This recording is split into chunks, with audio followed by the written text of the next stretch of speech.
Welcome to Precis Talks and welcome to you, Anna.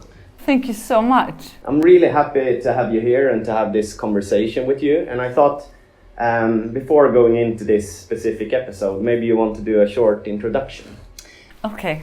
Well, my name is Anna Wikland and I'm the country director for Google here in Sweden. I hope that this episode, I thought a bit about my expectations. Yeah. It's nothing less than packed with ideas and thoughts from you on a very relevant subject. And the topic for this episode is marketing competencies of the future. So I thought we could start with the future. And if we think about the big digital transformation that happened, and also with the big advancements in technology, what problems do you think that companies will need to focus on solving in the future to stay at the forefront? Yeah, that's a really small question. I think overall, given, as you mentioned, how much has changed due to the rapid development in technology, that has also resulted in that the world has really become global. So many more people are connected, and you can really reach anyone pretty much that are on a cell phone connected to the internet. That has changed the playing field because now we as customers use any company that we interact with that we think are good as the reference point to all other companies independent on which industry they're in. Yeah. So I think that overall is a game changer that all companies need to think through. Like, who do they want to be, or who do they want to be even better than in order to succeed? And I think that then connected to that, to me, there are different areas in terms of what companies need to focus on solving to really be that good. And the first thing to me is around competence. Because without the right people, you don't really have anything. So to start with having a people-first agenda so that you know how to attract the right talent, retain the right talent, and develop the right talent. And if we look within marketing there, I think that the importance is to always have a process for understanding what are the next specialist areas that you need to be good in order to capture the opportunities. For example, do you have a specialist that really knows how to manage your customer first-party data? If you don't now, you know that your process is broken. Yeah. And that's how you need to look at that aspect, I think. The second thing is, in my mind, when it comes to how to work with data overall, I mean, that's a huge subject on its own. Companies need to understand that they need to be able to do more with less data. We're moving to a world where there won't be any third-party cookies. Yeah. There is a lot more focus around privacy with different type regulations. To understand how you really activate and make the best use of your own customer data will be key, I think. And also how you make sure that you capture and gather all different types of data into one place so that you can really make great both insights but also activations from that. To avoid silos, basically. To really avoid silos, you need to find a way to capture everything into one place to really understand your full customer. Yeah. And then thirdly, I think on the data topic, to really understand how you should measure things from a marketing perspective so that you do that cross-channel, cross-devices. Yeah. The third area, when it comes to what problems to solve, I think it's around technology. And from a marketing perspective, really think through which marketing technology you're going to use. What tech stack are you going to use to really make sure that you have this seamless experience, but also to have the competency to understand machine learning, and when it comes to within marketing, like what can machine learning and the new technology do for you when you are on this journey to be this kick-ass company? Exactly. I think it's especially interesting with the attract, develop, and retain people, and how important the competency part will be. Because given the fast pace of things and all the things that you just mentioned, it simply means that attract, yes, you need to attract, but you definitely need to develop and retain to be able to solve those challenges. Yeah, absolutely. And that also goes for doing more with less data, as you mentioned. What we usually say is that if you thought it was complex with marketing 2 years ago, it is far more complex today. Yeah, exactly. Because you have to combine like marketing mix modeling with attribution modeling and fill in the gaps and things like that. So it's really exciting. So zooming in a bit, so Google and other ad platforms, that part of Google, are clearly like pushing automation of especially complex problems, which makes a lot of sense. I'm thinking about smart bidding maybe. When we started Precis, we did manual bidding. I still remember it. So calculating the bids manually, updating I remember those days still. Those were the days. But now we have smart bidding, which is obviously AI, ML solution to that. But we also see big developments within cloud technologies. And given this change and trend, what you see is the role of the marketer in the future.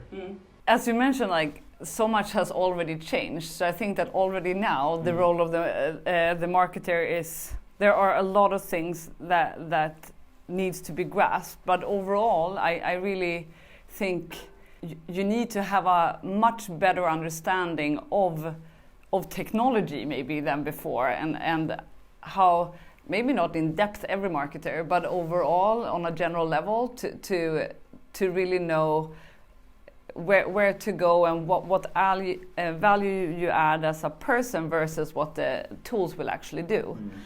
But I also think that the role of the marketer, there are tasks, some that will remain as important as before and some may be new. So the first thing I still think is so key is to remember to focus on the purpose of your company. Second thing I think is to be excellent in defining and communicating which are your business objectives, so that you can then add what the different strategies and technologies to go after those objectives, no matter if it's customer lifetime value or if it's from a branding perspective or consideration uplift. That's key. So making sure to lead with the purpose of the business rather than the exciting technology. Exactly, lead with the purpose, and then make sure to then define what the objectives are, and connected to that, then make sure to then be really good at understanding your customer journey by analyzing your customer data. And to do that, you need to have the right marketing technology. So you need to understand that, or bring in partners that can help you with that. So that you really then make sure to use what's out there to be really good in this. And then I also think that the way to work with creatives and communication will continue to be really important.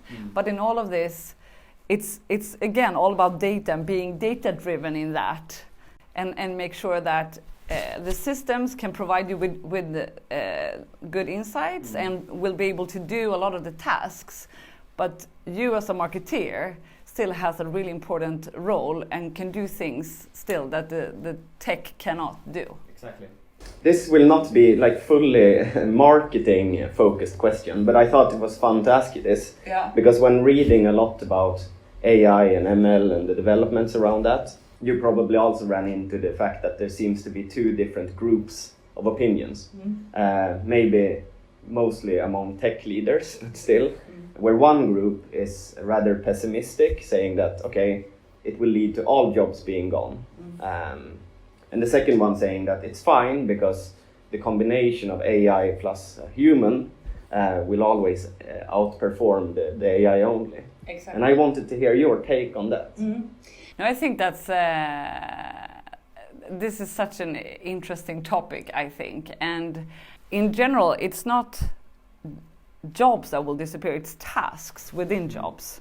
So I think that's the first thing to understand, is that looking through like different job descriptions, what will be things that machines will do, and what are then the value-adding things that you as a human will do.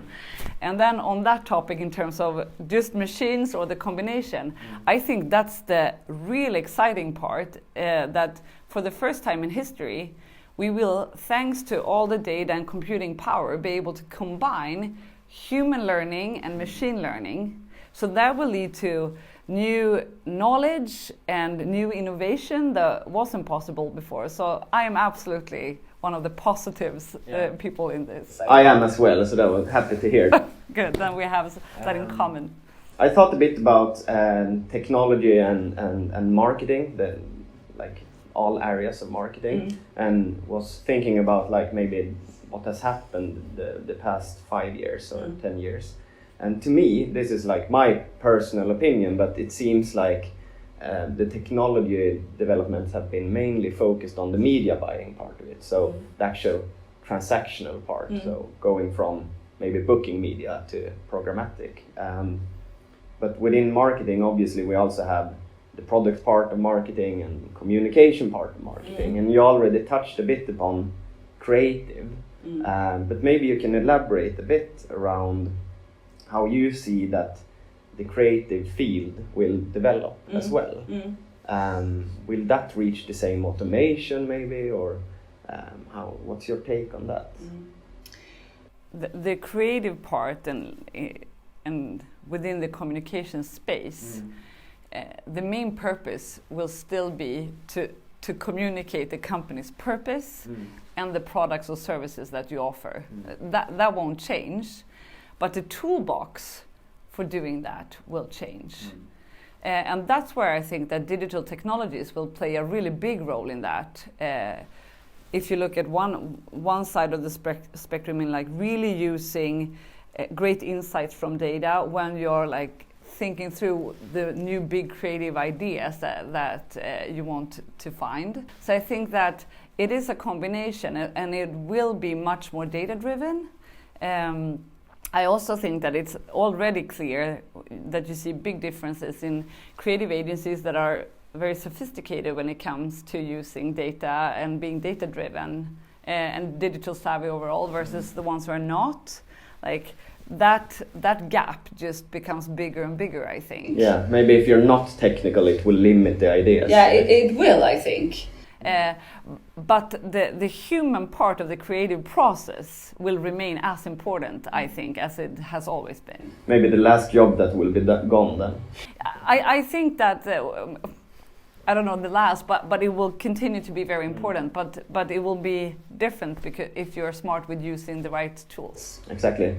And also with the performance part of marketing becoming sort of easier to run through automation, other aspects of marketing obviously it becomes more important relatively. Exactly, and the exciting thing with that is that then you can spend more time on that and letting the technology do what the tech does best. Exactly.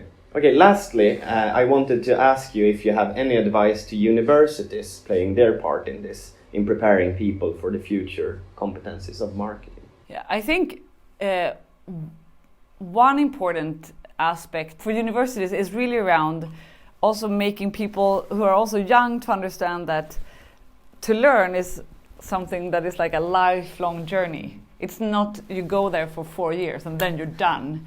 That used to be a little bit like way back in time. So to a lot more also talk about the importance today, given how fast things change, to have that curiosity in your mindset to always wanting to learn new things, independent if it comes to marketing or any other subject. Then I think that when it comes to marketing, I think it's so important to really combine the business focus with the tech focus. Because as we have talked about now, like that is really important, and it will just continue to be even more so. I also think that it will be valuable to make sure to maybe even more so bring in guest lecturers that come in and really give the business aspect of marketing and how it's evolving. I know that universities already do that, but I think that can be done to an even bigger extent. And lastly, I think that always finding ways to help students with internships, so that you have that in combination with your theoretical studies, because then you will learn so much better when you can actually also apply those theoretical things in and also life. really find out what you want to do Yes. at an early stage, Yes. which is great. Cool, thanks a lot for the conversation. I think Thank you. you managed to reach my expectations, I did! even though they were Wow. set high.